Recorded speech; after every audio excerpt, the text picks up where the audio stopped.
Êtes-vous déjà allé à une soirée, appareil photo en main, prêt à capturer cette ambiance incroyable, mais en revoyant vos photos, c'est la déception totale. Trop plat, trop figé, sans âme, un peu tristoun quoi. Vraiment, ça restitue pas du tout l'ambiance de la soirée. Ça vous parle? Bon, moi aussi je suis passé par là.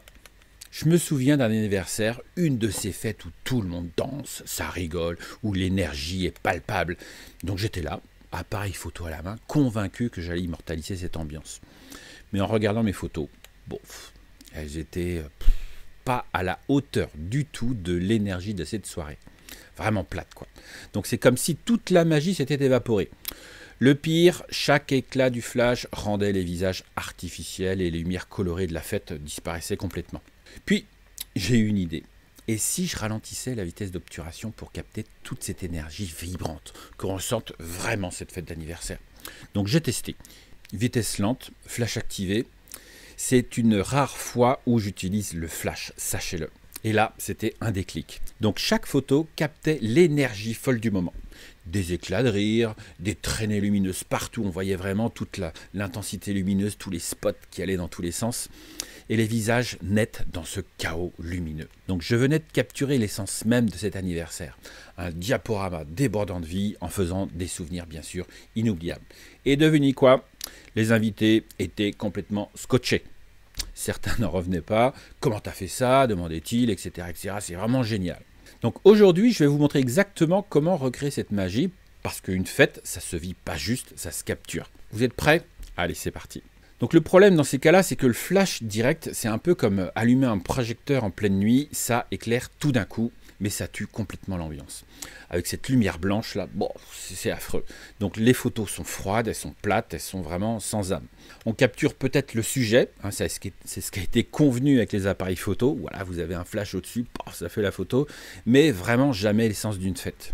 Donc pour changer ça, il suffit d'une technique simple mais redoutablement efficace. Donc une vitesse d'obturation lente, voire même très lente, combinée avec un flash. Donc pourquoi ça marche? Le flash fige le sujet principal, tandis que la vitesse lente capture les lumières et le mouvement tout autour.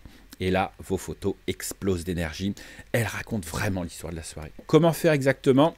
Pour obtenir ce genre de photos, pas besoin d'équipement de pro inaccessible, hein. Un objectif grand angle, c'est quand même bien. Un 15 mm, attention, je parle en équivalent plein format, donc un 15 mm ou un 24. Pour commencer, peut-être un 24 sera plus facile.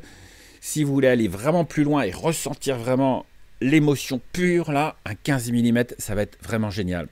Donc c'est parfait pour plonger au cœur de l'action. Pour le flash, ça peut être très simple.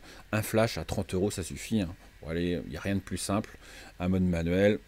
On règle un peu l'intensité, pas besoin de trucs super compliqués, super modernes, d'ailleurs sûrement trop compliqués parce qu'il y a 400 000 options.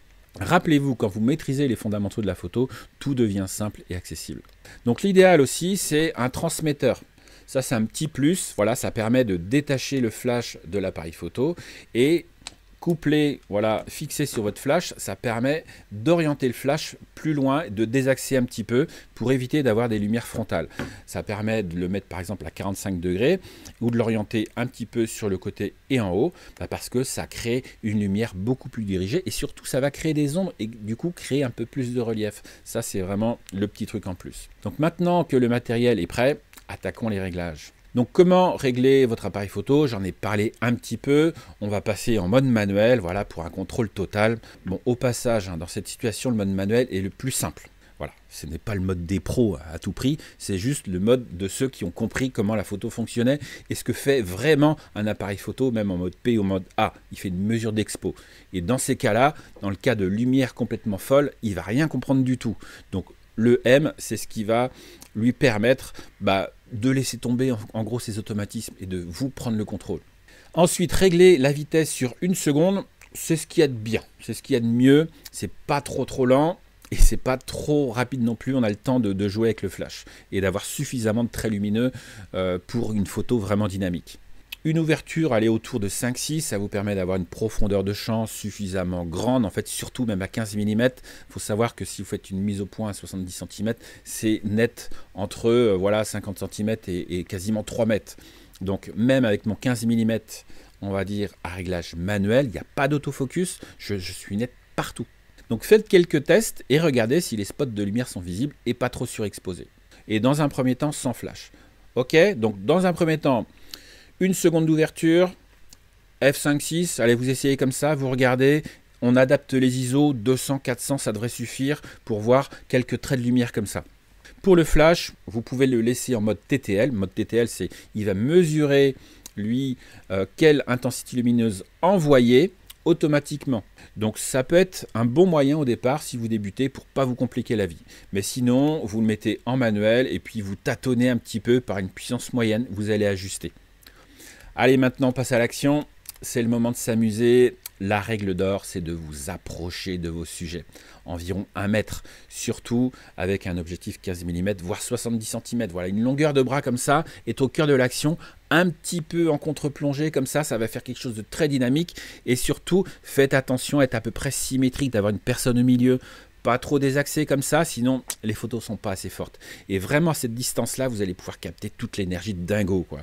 En plus, essayez d'entrer en interaction avec les sujets, de les faire délirer complètement. Votre énergie aussi à vous est très importante. Sachez-le, ça va être les points cruciaux vraiment à déterminer pendant cette fête.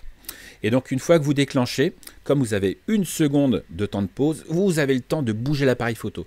On déclenche, le flash fige votre sujet et hop, vous bougez l'appareil photo pour avoir toutes ces traînées lumineuses.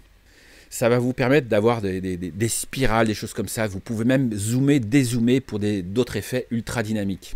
Et maintenant, lâchez-vous, testez-vous, et puis jouez avec des mouvements, des tremblements. Et puis surtout, prenez du plaisir à être au milieu de la foule. Encore une fois, un photographe, eh bien, ça transmet son énergie. Et si vous voulez capturer cette énergie, il faut être au cœur de l'action. Bon, maintenant que vous avez tous mes conseils, laissez libre cours à votre créativité. Éclatez-vous, vous verrez, les résultats seront uniques et vos photos deviendront les stars de la soirée. Donc, prêt à transformer vos soirées de fête en diaporamas mémorables et inoubliables. Donc, essayez cette technique et partagez vos photos sur le groupe Facebook. C'est le thème du mois avec le hashtag défi photo septembre. C'est la fête. Voilà, j'ai hâte de voir vos créations. Et surtout, abonnez-vous. On a encore plein de choses à partager. À très vite. Toutes les infos sont dans la description. À plus. Ciao.